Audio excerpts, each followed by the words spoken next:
அதாவது தினகரன்ட்ட நான் பேசிட்டு தான் இருக்கிறேன். அவர் என்கிட்ட பேசிட்டு இருக்கிறாரு. எங்களுடைய கூட்டணி தினகரன் எங்களுடைய கூட்டணியில் இருப்பார். நீங்கள் நினைக்கிற மாதிரி வெகு விரைவில் தேர்தலுக்கு நாள் இருக்குது. ஆனால் வெகு விரைவில் எல்லோரும் ஒரே மேடையில் ஏறுவார். அப்படி யார் சொன்னா? உங்கள்கிட்ட யார் சொன்னா?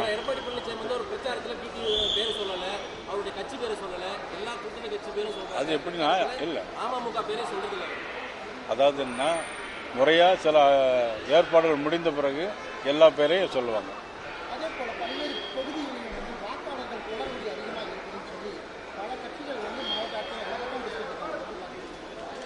அதாவது திமுக ஆட்சியில் என்னென்னா, போன தடவை பாராளுமன்ற தேர்தலிலேயே மதிப்புக்குரிய அண்ணாமலை போட்டியிடும் போது நிறைய வாக்காளர்களை அடிச்சிருந்தாங்க, வாக்காளர் பட்டியலிருந்து எடுத்திருந்தாங்க. அதே மாதிரி அவங்க இன்னைக்கு வந்து திராவிட முன்னேற்ற கழகம் கூட்டணியில் வலுவாக இருக்கிற மாதிரி ஒரு மாயையை கிரியேட் பண்ணிட்டு இருக்கிறாங்க. தோல்வி பயத்தில் இருந்துகிட்டு இருக்கிறாங்க. ஏன்னா மக்கள் மீது சொத்து வரி உயர்வு, மின்சார வரி உயர்வு, தினசரி நடைபெறுகிற படுகொலைகள், கஞ்சா கடத்தல், போதைப்பொருள் நடமாட்டம், இது எல்லா இடத்துலையும் அதிகமாக இருக்குது. வழக்கமாக ஒரு ஆளுங்கட்சி அப்படின்னாக்கி ஒரு 10% ஆன்டி இன்கம்பன்சி இருக்கும். ஆனால் அங்கே 100க்கு 100 ஆன்டி இன்கம்பன்சி இருக்குது.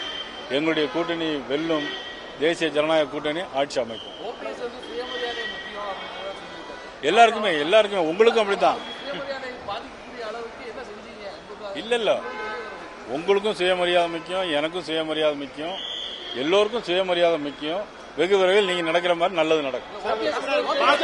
ஜனங்களின் குரல் கருத்து கணிப்பில் பங்கேற்க முடியாதவர்கள் QR கோட் அல்லது லிங்கை பயன்படுத்தி இணையம் வாயிலாகவும் கருத்து கணிப்பில் பங்கேற்கலாம். இன்றே உங்கள் கருத்தை பதிவு செய்யுங்கள்.